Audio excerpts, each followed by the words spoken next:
yuyu Ujaratangi yuyu Inoda mukaka vaindi yamwisa ndichinewe kuchemera ndoda mukaka vaindi yamwisa ndichinewe kuchemera chino nechocho hapana chandaishaiwa mai chino nechocho hapana chandaishaiwa mai ndasara ndiri ndega munzira pana kana chandicheuka ndasara ndiri ndega munzira ini pana kana chandicheuka kana kuziva ndichadye iko chekutsenga zvacho kana kuziva ndinopfeke iko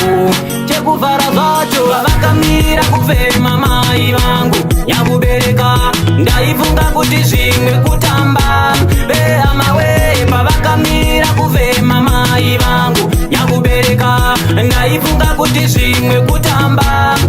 unde mambo upenyu hweunherera hwakangomawo utaura chokwadi upenyu hweunherera hwakangomawo uridze mhere usafunge kuti kune anoinzwawo hakuna kana usafunge kuti kune anoinzwawo hakuna bodo vavakamira kufema mai vangu nyakubereka ndaifunga kuti zvimwe kutamba behamawe pavakamira kufema mai vangu nyakubereka ndaifunga kuti zvimwe kutamba unde mambo ndoda mukaka vaindi yamwisa ndichinewe kuchemera ndoda mukaka vaindi yamwisa ndichinewe kuchemera chino nechocho hapana chandaishaiwa mai chino nechocho hapana chandaishaiwa mai ndasara ndiri ndega munzira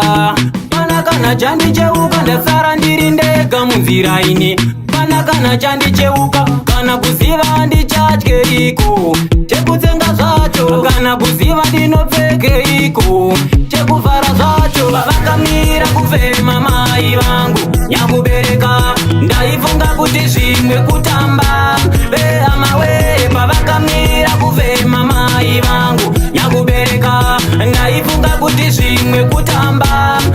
unde mambo upenyu hweunherera hwakangomawo utaura chokwadi usafunge kuti kune anoinzwawo hakuna kana usafunge kuti kune anoinzwawo hakuna bodo vavakamira kufema mai vangu nyakubereka ndaifunga kuti zvimwe kutamba behamawe pavakamira kufema mai vangu nyakubereka ndaifunga kuti zvimwe kutamba unde mambo